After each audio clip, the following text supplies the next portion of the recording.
I've got a 3-color additive screen print going, and I want to talk a little bit about registration. So I've got my paper all cut and ready to go. Got my squeegee, some yellow ink. It's got some transparent base in it so I can get some interaction between my colors. And so the luminosity of the paper really shines through the ink. Credit card to help me clean up. I've got my registration jig all set. And I have a screen with a contact paper stencil so that I'm going to print the word yesterday.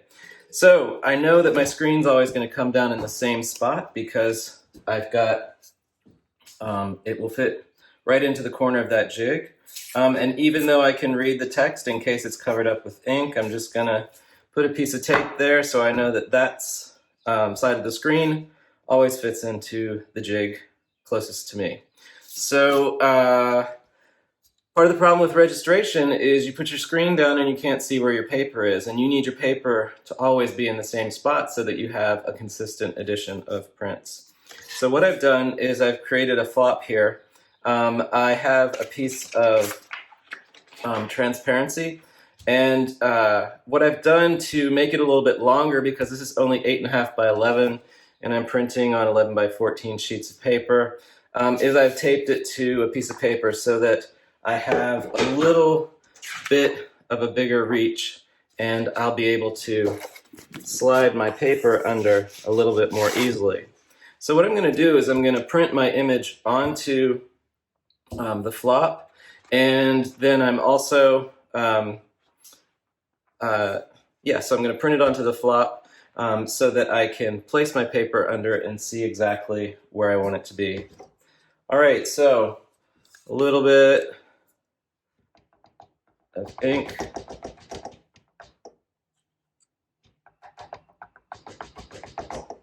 Down on my screen.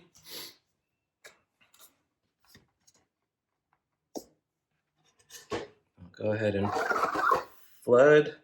Didn't do the best job, so I'll flood one more time. All right, so got it all filled. I've got my flop down. I'm going to place my screen in the corner of the jig, and I'm going to give it a nice pull.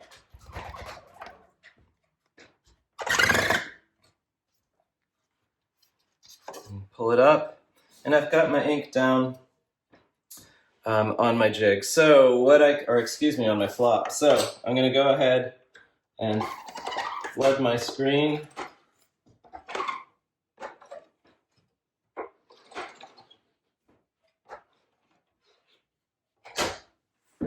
And what I can do, and this will serve me better when I'm printing my next colors, but I can place my sheet under here, and I can see exactly where it's going to print on the page. I'd rather have a little bit more space, so I'm going to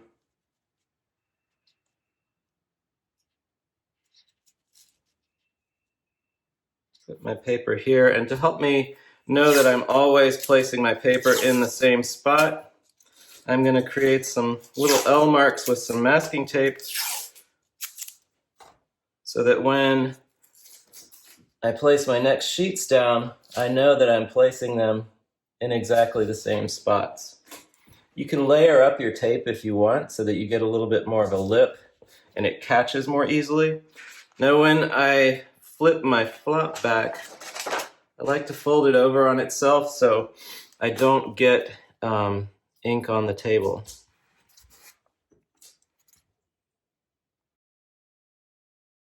All right, I'm ready to go. Place my screen down into my jig, and I will pull a print.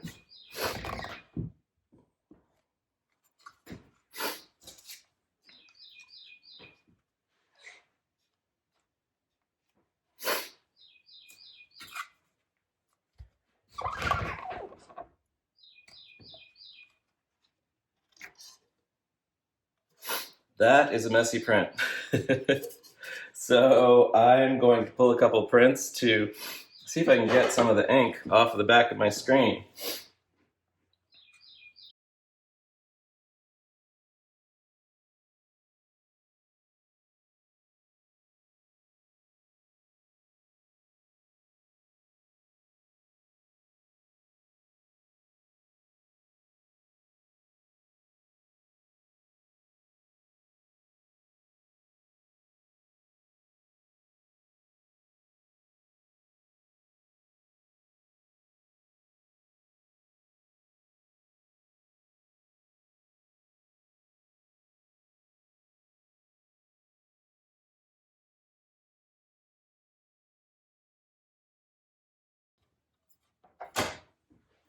Put in my next sheet of paper.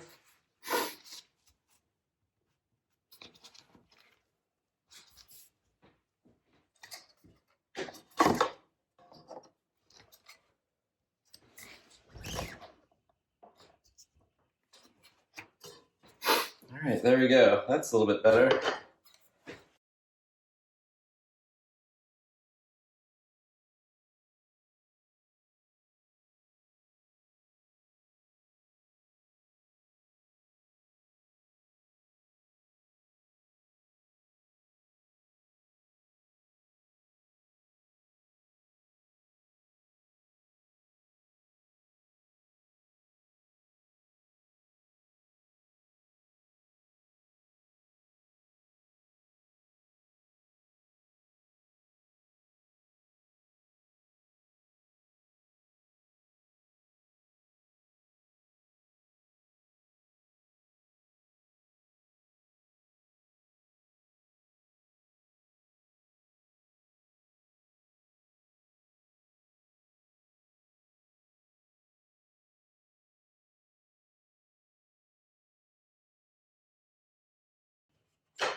All right, gonna clean up my screen,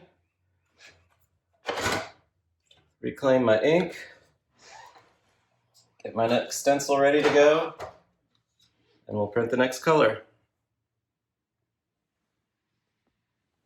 Time for round 2. I've got a new image on my screen. My squeegee's all cleaned up. I have some blue ink that I've mixed with a fair bit of transparent base. Cleaned off my flop, got my prints all stacked up. I'll use my bad print first, and I reclaimed my little brackets here so I can get things registered pretty easily. So, first thing I will do is get my screen all ready. I will flood it and then print onto my flop.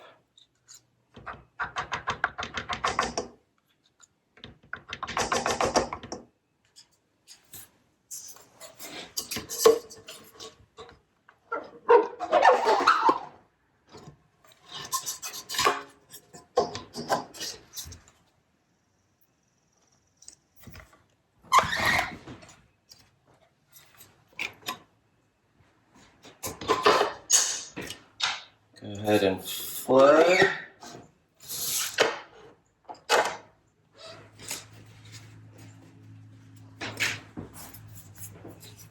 Now, here's where the registration starts to work well for us. I can place this underneath, and then I can determine exactly where I want my registration to be.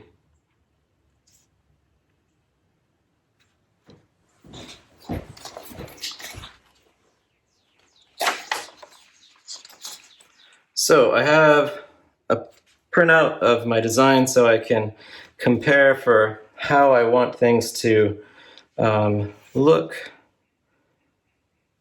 on my paper relative to how things look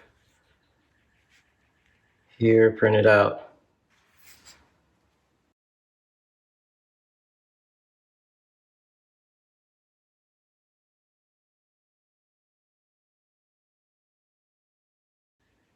And when I feel like I'm happy with what I've got, I can put those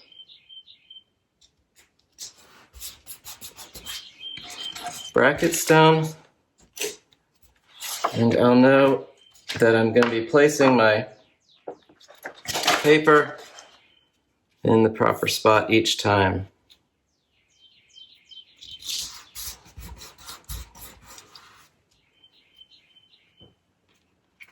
All right, gonna give it a go on the messy print first.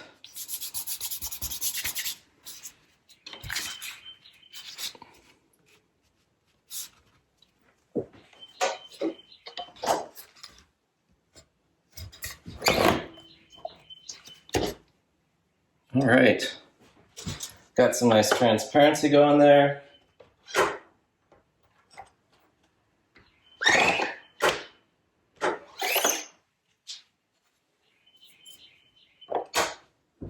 So let's move to the good paper.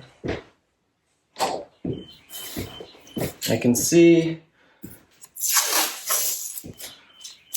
got a little bit of ink bleeding through in one spot.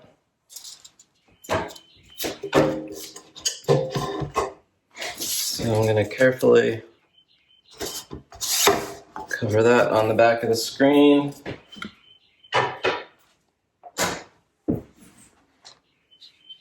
And here we go.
All right, all set. I'll clean up, get my next stencil on, and crank out the next run. All right, my addition's complete. So thinking a little bit now about what would I do different next time. I think I would tape my paper down so that I didn't get any movement. Had a little bit of sliding around. I think I would also loosen up a little bit. I think I was too stuck with my original design, which would have been great as a photo silk screen, and isn't terrible as a stencil cut silk screen, but doesn't have that same kind of crispness. So perhaps just relaxing a little bit and letting it become what it's going to become rather than forcing it to be what you originally envisioned. I think I would also play a little bit more with transparency in my ink. That red is just way too heavy. I really wanted it to be super pastel. I wanted it to sit into the piece the same way the word yesterday does, so that today is the real thing that grabs our attention, because that's where we are.